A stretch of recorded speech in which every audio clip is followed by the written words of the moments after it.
Hello and welcome to another video. So we're looking at a very different card game today. This is Fable Fortune. It's just gone free to play on Steam. I believe you can actually go over there and check it out. I'll leave a link in the description below for that. I just wanted to check out some different card games. I'm in no way promoted or any such affiliation with the developers. Nothing at all. It looked interesting. Another guy in the Shadow Nexus Discord had mentioned it. Care package I believe did, and I thought why not give it a go. I mean, it's a card game. Fable's pretty popular and pretty cool fantasy setting, so I thought why not. So I've played through the few tutorial levels. I think there was 3 to start with. They're also just handing me packs like there's no tomorrow. I'm gonna go through the PvP, so let's just see what we can do. Find an opponent. I'll play... What should I play? I might play the Gravedigger. I have no clue how any of these work, but that's fine. We're only starting out. That's why I just wanted to take a look at this game, and I thought, why not show it to you guys as I go, give you guys my kind of first impression to what I think this game is like.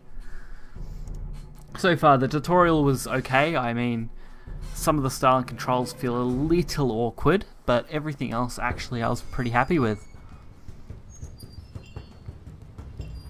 Also, the loading is excruciatingly slow, at least for me it has been. And I don't enjoy that. I'd much rather the loading was a little quicker.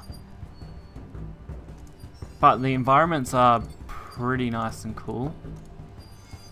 Well, it does seem like we're not getting anywhere right now. Obviously it is taking a bit to load everything in.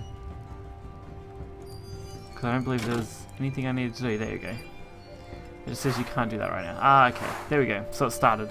For some reason it just had a long loading session.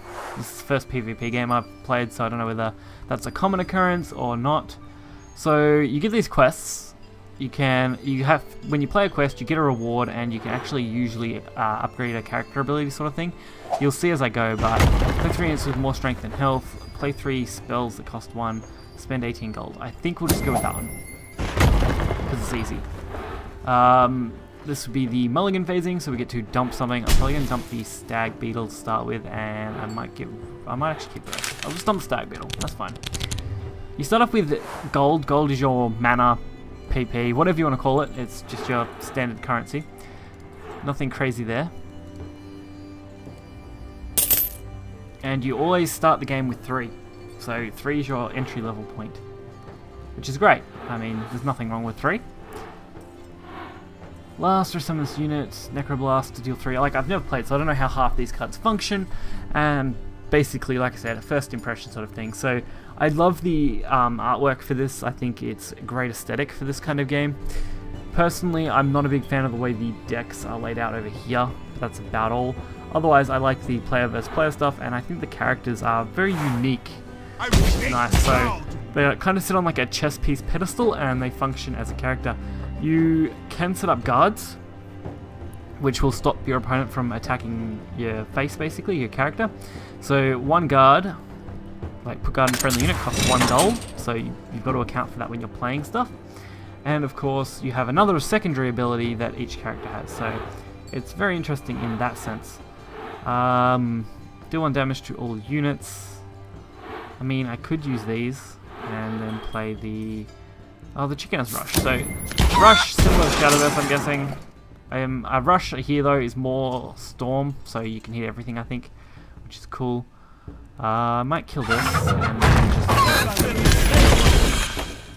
Also, I'm sorry if the game noise is quite loud. I did try to balance it out as best I could, but obviously the game audio is quite loud. Whoops.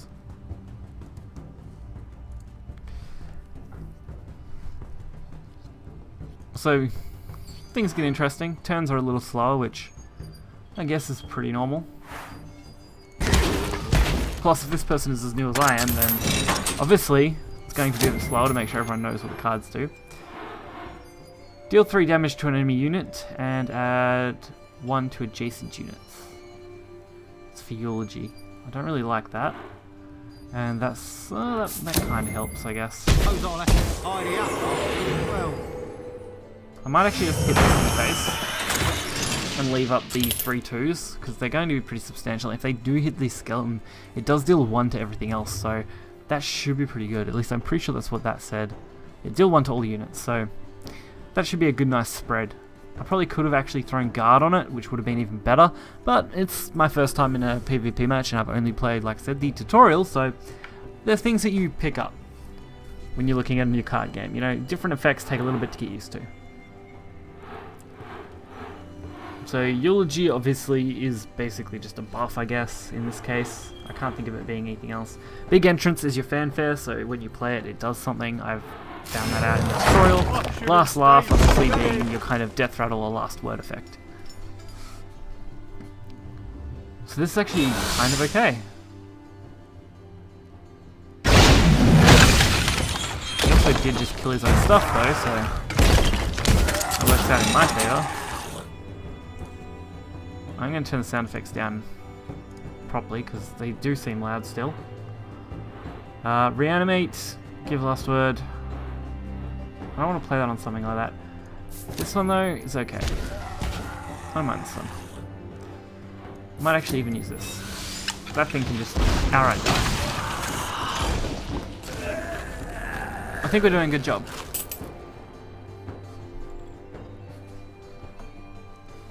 We'll put something on the board, which is cool. Should also be able to survive quite well, because it does have the last summon, so... If they do attack into this and kill this, that's fine. If they don't, I'll probably end up going with the reanimate. That or I can go with the barman, actually. Summon 2/1/1 barmaids. Definitely an interesting proposition. So there's crumbling corpses. Probably what he played. Last. Oh, sorry, what they summoned last. Eulogy game 1/1 at the end. Each unit that has died this turn. Wow. So no. So Eulogy must be based on how things die. Okay, so I'm starting to kind of work this out. Because that's the only way I can explain that. If something dies, I'm guessing that's what Eulogy does. And that's what they played last turn. So we've only got 1/1 to kill that. Which isn't going to be good enough. I could consider throwing a kind of smaller combo out and just kind of playing what I can here. Oh, that was actually bad. I shouldn't have gave it to that. Whoops. Whoops, whoops. Snatch attack. I wasn't planning on attacking that, but it worked out in the end, so that's fine. This should, if this procs deals 2, obviously, +1 is 3, summons another 2/2 that will deal 1, so it's another 3 damage, so we get 6 just off the 1 card. It should be plenty enough. Although they have met their requirements faster than I have, which I think I should have considered before. Because that's why they have the alternate ones.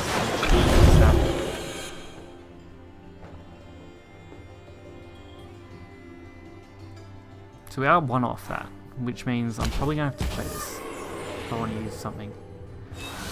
If they put guard up, I'm in trouble. Okay. Interesting. Let's go with this. I also get to complete this, okay.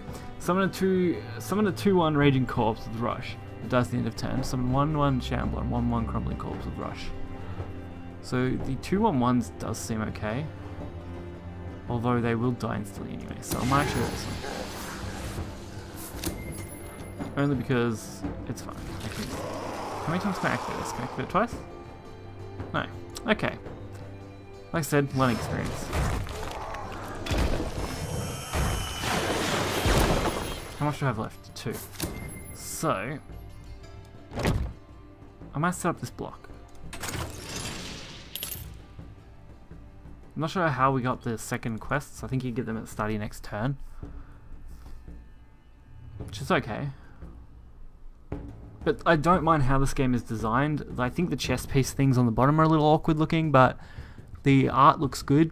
The playstyle's pretty interesting, and some of these effects are keeping me interested at the moment, and there's a whole range of different classes obviously that you can play, so I definitely want to give this game a chance. I don't know how much of a chance yet, whether I, don't end up coming back to it or not. We'll just have to wait and see. But as far as being interesting as now, I think it's cool. If it has a mobile release, I would definitely be playing this more often because I could just kind of load it up and play it whenever, but right now, I think I won't worry about that. Play 3 spells that cost 1 or more.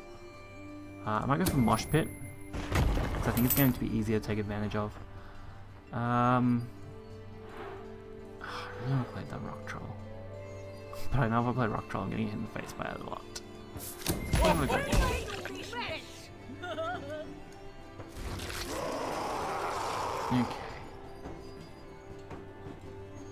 I'm still going to get hit in the face by a lot, so we'll at least try and limit something as much as I can. Very interesting. For my first game, I think it's okay.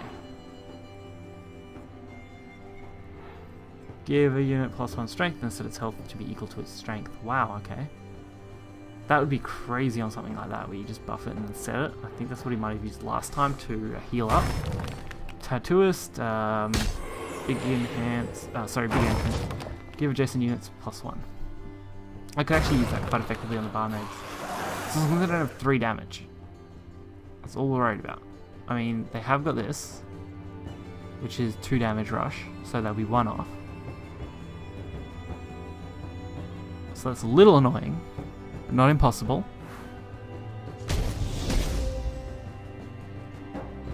Wow. Yeah, so there's a 2-1 rush. So we're on 1. And that's probably dead. Okay. I have no clue how I want to play this because I think it doesn't matter what I do, I die. Actually, a Rock Troll should be good because I can actually use that as a huge blockade. If I remove this guy, that's okay then. No, I can't kill anything else. So we're still dead, but we stood a chance, which is a bonus. Honestly, we probably would have died anyway because them summoning a rush here with this Enslave is quite strong. At least we do block majority of the damage first. This game is quite interesting. It has a few more mechanics than some of the other similar card games that I've seen. And it seems like each class has very unique ones, in fact like this one having Eulogy for example. So if each class has something similar or something of its own variation, it'll be quite different.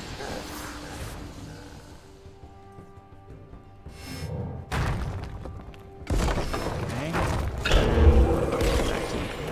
Just kill me.